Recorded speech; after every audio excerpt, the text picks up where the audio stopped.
Bonjour à tous, on vient de rentrer dans le mois de Hadar. Le mois de Hadar, Bari Mazale, nos sages nous disent que le Mazal du mois de Hadar, c'est un bon Mazal pour le peuple juif. Quand on dit le mot Mazal, qu'on ne va pas traduire à chaque fois, ça veut dire les constellations, l'astrologie, la nature. La nature de ce mois-là est un bon mois pour le peuple juif. Il faut comprendre, nos sages disent que El Mazal Israël, que le peuple juif n'a pas de Mazal. Comment dire que le mois de Hadar a un bon Mazal? Deuxièmement, nos sages disent que lorsque rentre le mois de Hadar, on rajoute dans la joie. Mais attention, nos sages disent pas juste comme ça, quand rentre le mois de Hadar, on rajoute dans la joie. Ils disent de la même manière que le mois de Av, dans lequel il y a la destruction du temple, là-bas, il faut diminuer de la joie. De la même manière, lorsque vient le mois de Hadar, il faut rajouter de la joie.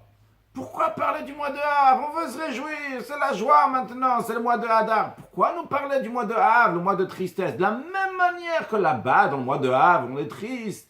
On n'est pas triste jamais, on diminue de la joie. De la même manière, le mois de Hadar, on va rajouter de la joie. Pourquoi parler du mois de Av? Laisse tranquille le mois de Av, maintenant faisons la fête avec le mois de Hadar.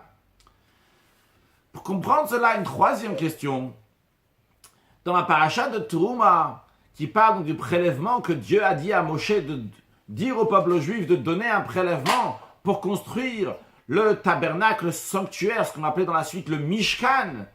Donc cette pièce qui était montable et démontable pendant les 40 ans que les Juifs étaient dans le désert, Dieu a dit à Moshe Rabbeinu de dire aux Juifs de donner plusieurs choses. Entre autres, et dans l'ordre des 3 premiers métaux, de l'or, de l'argent et du cuivre. Pourquoi Dieu commence avec de l'or?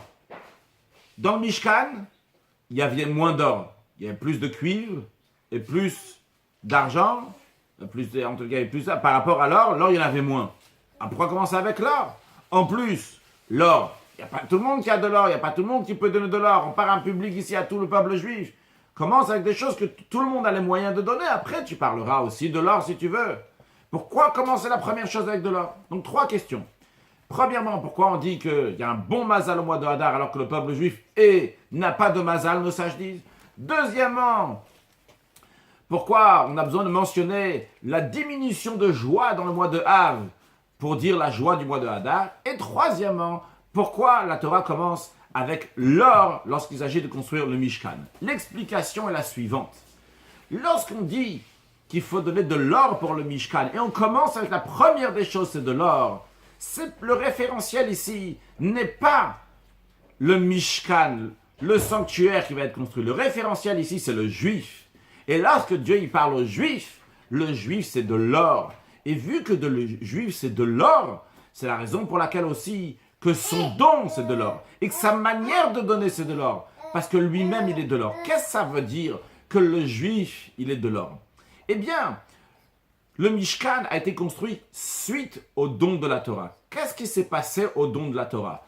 Une des choses essentielles qui s'est passée au don de la Torah, c'est le lien entre le spirituel et le matériel.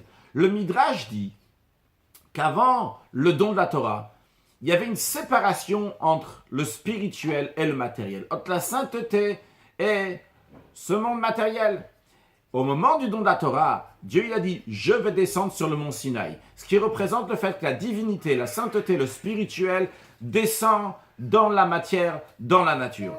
Et à Moshe Rabbeinu, Dieu il a dit « Allez, remonte, monte vers le haut », qui représente que l'humanité, les êtres humains, la matière maintenant, peut s'élever et aller vers le divin. Donc il y a eu un lien entre le spirituel et le matériel. Avant le don de la Torah, il pouvait y avoir aussi du spirituel et du matériel, mais il n'y avait pas une connexion entre les deux. Ce qui s'est passé au don de la Torah, c'est cette connexion entre les deux. Qu'est-ce que ça veut dire concrètement pour le juif?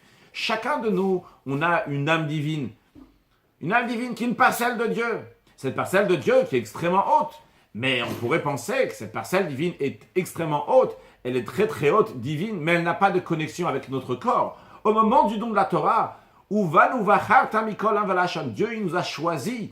En tant qu'est-ce que ça veut dire, il nous a choisis. L'Admour Azaken explique dans Tanya, il a choisi notre corps, c'est-à-dire le corps de chacun, chaque juif individuellement. C'est-à-dire qu'à partir du don de la Torah maintenant, il y a cette parcelle divine qui s'exprime dans le corps. Ce n'est pas seulement une parcelle divine, oh, c'est dans la divinité, c'est dans un niveau très très haut. Mais lorsque ça arrive dans le corps, dans le concret, dans la vie ordinaire, là, ça n'a aucun rapport. Pas du tout.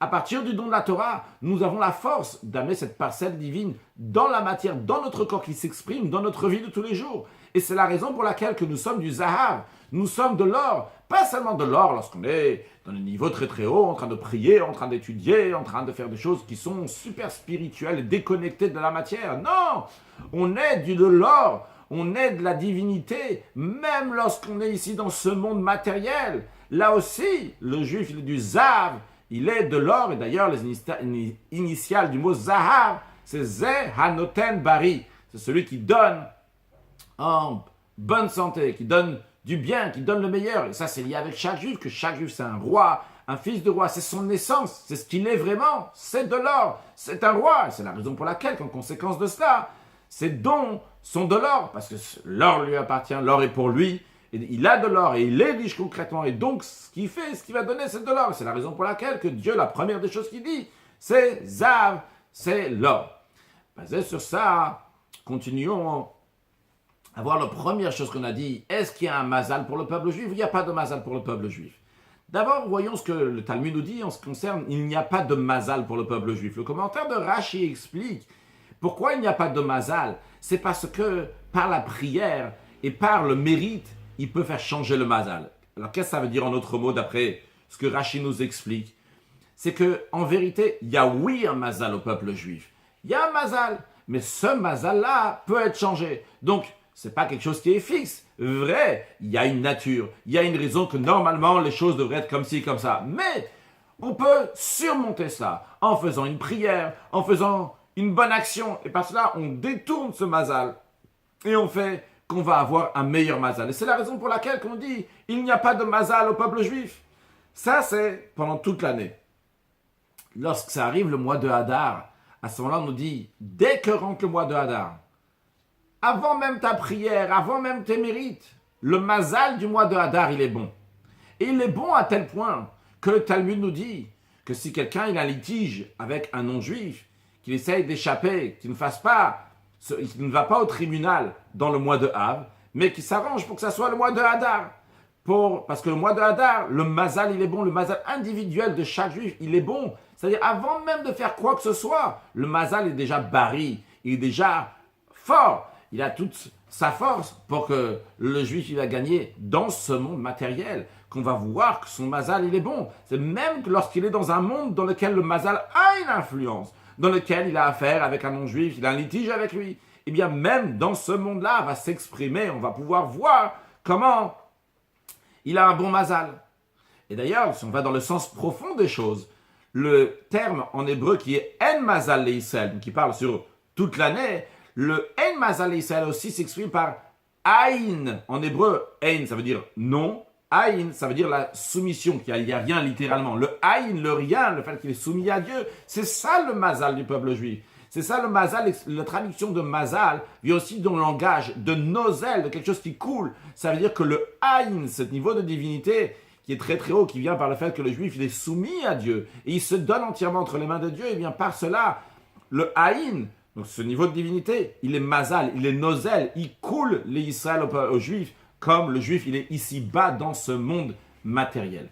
Et vu que le Juif a une si grande force, c'est la raison pour laquelle on nous dit, lorsque rentre le mois de Hadar, la même manière que lorsque dans le mois de Av, on doit diminuer de la joie, la même manière lorsque rentre le mois de Hadar, on doit rajouter dans la joie. Ici, nos sages sont en train de nous faire allusion que dans le mois de Hadar, il y a deux joies. Avant d'expliquer ces deux joies, on va donner un exemple que la Mourazakan dit dans le Tanya. Il y a deux sortes d'aliments. Il y a des aliments qui sont bons à la base. Ils sont doux, ils sont agréables à manger. Puis, il y a des aliments qui sont aigres, qui sont piquants. Mais lorsqu'on va les épicer, on va les arranger, à ce moment-là, ça va devenir quelque chose qui est bon. Et vous savez c'est quel le meilleur? Le meilleur, c'est celui qui a été travaillé, qui a été épicé. Lui, il est encore mieux, il est encore plus bon que celui qui est bon de manière ordinaire. Eh bien, sur le plan spirituel, dans tous les domaines, ça existe. Ces deux notions, ce qui est bon à la base et ce qui est bon parce que c'était mauvais, on l'a changé en bien. C'était obscur, on l'a changé en lumière. C'était amer, on l'a changé en doux. Eh bien, le mois de Hadar, en effet, il a une joie, des choses ordinaires, une joie naturelle. C'est le mois de Hadar. Bari Mazalé, le Mazal, il est bon. Mais encore plus que ça, nos sages te disent, nos sages nous font allusion. Ils te disent, c'est quoi?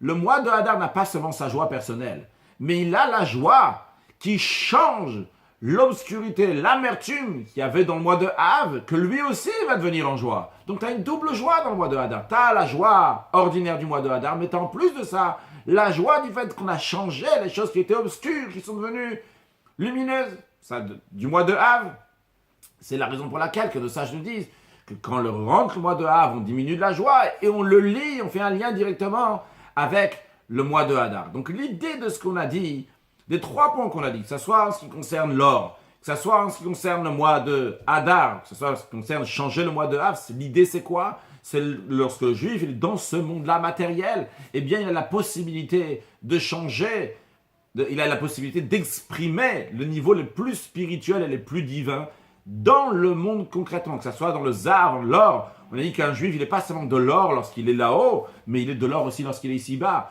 Là, un juif, il a un bon mazal, pas seulement, et il peut changer son mazal, pas seulement lorsque c'est là-haut. Quand c'est là-haut, alors il n'y a même pas de mazal là-bas pour le juif. Il est au-delà du mazal. Même quand il vient dans ce monde-là, donc il est lié avec le mazal. Toute l'année, il est au-delà du mazal. Et le mois de Hadar, le mazal, il est bien déjà à la base. Et on comprend aussi qu'il a la force de changer l'obscurité. Il peut la changer en lumière, que le mois de Av, il peut le changer en mois de Hadar, en une notion donc, qui est complètement joyeuse de changer l'obscurité en lumière.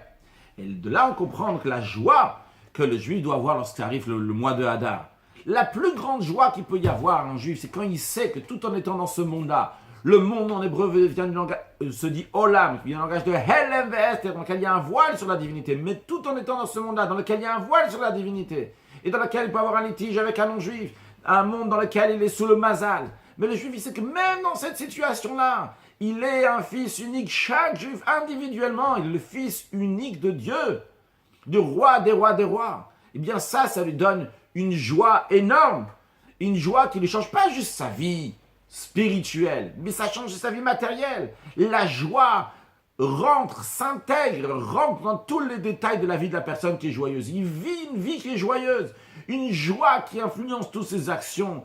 Tous les gens qui sont en contact avec lui, eux aussi, ils sont contagieux de cette joie. Ils prennent cette joie. Et il réjouit tous ceux qui sont autour de lui. Et cette joie-là, elle fait rentrer la réussite dans toutes ses actions, dans toute sa vie, comme on le voit concrètement, les gens qui sont joyeux. C'est-à-dire, ce que le Rabbi veut souligner ici, c'est pas seulement que par la joie, on a la vie du monde futur. Quelqu'un qui est joyeux, ne parlons pas en plus, il réjouit les autres. Il a la vie du monde futur, comme ça écrit clairement dans le Talmud. Mais le Rabbi ici veut souligner que cette joie-là donne à la personne pas seulement la vie du monde futur, mais aussi le monde ici-bas. Ce monde-là, le monde dans lequel il y a du zav, dans lequel il y a de l'or, dans lequel il y a des affaires, dans lequel il y a les biens matériels ont une importance. Dans ce monde-là aussi, il a une grande réussite grâce à cette joie. À l'enseignement de tout cela, le Rabbi nous dit, c'est tout d'abord savoir que Dieu, il tranche dans sa Torah qui est éternelle, dans tous les endroits, dans tous les moments, qu'un juif, il est lié avec le zav, il est lié avec l'or, et donc le juif, il est riche, et le juif, il doit être riche, il est riche, donc spirituellement et matériellement, même s'il ne le voit pas encore, il doit le dévoiler par son travail. Par cela, il le dévoile par son travail, et par cela, ça se fait une inondation de richesse, une inondation positive de bien, de sainteté, et particulièrement dans notre génération, qui est la dernière génération de l'exil, et la première génération de la délivrance, eh bien, elle ressemble à la génération de celle de la sortie d'Égypte. Et de la même manière que la sortie d'Égypte, tous les Juifs sont sortis avec au moins 90 ânes qui étaient remplis d'or et d'argent d'Égypte. Et bien de la même manière aussi, nous aussi, on a aussi cette bénédiction donc de grande largesse et de grande richesse. Et un Juif doit s'efforcer pour être riche concrètement dans tout. Le Rabbi nous dit, commençons par une richesse spirituelle, comme le Talmud nous dit que la richesse, le Talmud nous fait comprendre que la richesse représente la connaissance. Donc, être riche dans l'étude de la Torah, dans l'accomplissement des mitzvot, jusqu'à une richesse, même une richesse qui est matérielle, pour qu'il puisse accomplir la Torah et les mitzvot, le commandement de Dieu, avec une tranquillité d'esprit, avec une tranquillité du corps, et qu'il puisse donner beaucoup de charité et accomplir les mitzvot avec embellissement, et de manière générale, d'utiliser donc sa richesse pour de faire sa maison qui devient un endroit où Akadosh Baruch Hu, Dieu va venir et demeurer, évidemment, pour construire aussi le troisième Beth Amikdash. Et dans le troisième Beth Amikdash, tout le monde va prendre part, de la même manière que dans le Mishkan, dans le tabernacle qui a été construit dans le désert, tout le monde a pris part, hommes, femmes et enfants. Et particulièrement dans notre génération, qu'on a déjà éduqué les enfants, on les habitue à leur donner de l'argent aussi bien pour qu'ils vont mettre à la charité, aussi bien leur donner de l'argent personnel pour qu'ils savent de mettre de leur bien, eux, de leur argent à la charité. Et en plus de ça, en plus donc du fait, donc l'enseignement qu'il y a, que Dieu dit qu'il faut être riche, que tout le monde doit participer à faire des bonnes choses avec cette richesse. En plus de ça, on a aussi donc le fait que la Torah souligne qu'il faut être joyeux. En plus, déjà toute l'année, il faut être joyeux, puisqu'il y a écrit Ivdu Hashem Besimcha, servir Dieu avec joie, et comme le Rama dit à la fin du Shulchan Aruch que Tov Lev Mishte Tamid, c'est bien un cœur qui est festif toujours donc, dans la fête, dans la joie. Et bien, lorsqu'on est dans le mois, au début du mois de Hadar, et il y a 2 mois de Hadar en plus cette année en 5752 lorsque le Rabbi a dit la Sira, et cette année aussi en 5779, eh bien tout de suite, dès le début, on doit puiser des forces, donc de plein de joie pour ajouter dans la joie, par cela que chacun il va prendre des bonnes résolutions, les concrétiser, de s'efforcer de toutes les manières qu'il faut pour ajouter dans la joie. Déjà, le Rabbi parlait Shabbat, il a dit commençons par Shabbat, de manière permise pendant Shabbat, et après de continuer aussi, et tout celui qui commence avant et tout celui qui fait encore mieux, alors c'est encore mieux, parce que chaque jour il faut rajouter dans la joie, parce qu'il y a écrit Marbin Besimcha, dans le mois de Hadar, chaque jour il faut rajouter de la joie, ça ne te contente pas de la joie qu'il y avait avant, mais rajouter dans la joie, tout simplement, chaque jour il doit rajouter donc dans la joie, que ce soit en ce qui lui concerne, que ce soit en ce qui concerne réjouir les autres personnes, commençant donc par la joie qu'il y a en étudiant la Torah, la partie dévoilée de la Torah, la partie cachée de la Torah, et évidemment la Torah qui amène à l'action donc de faire des mitzvot. Et encore un point essentiel, que par cela qu'on rajoute dans la joie, eh bien ça rajoute dans la joie dans tous les domaines, tous ceux qui sont autour de nous, comme on a dit.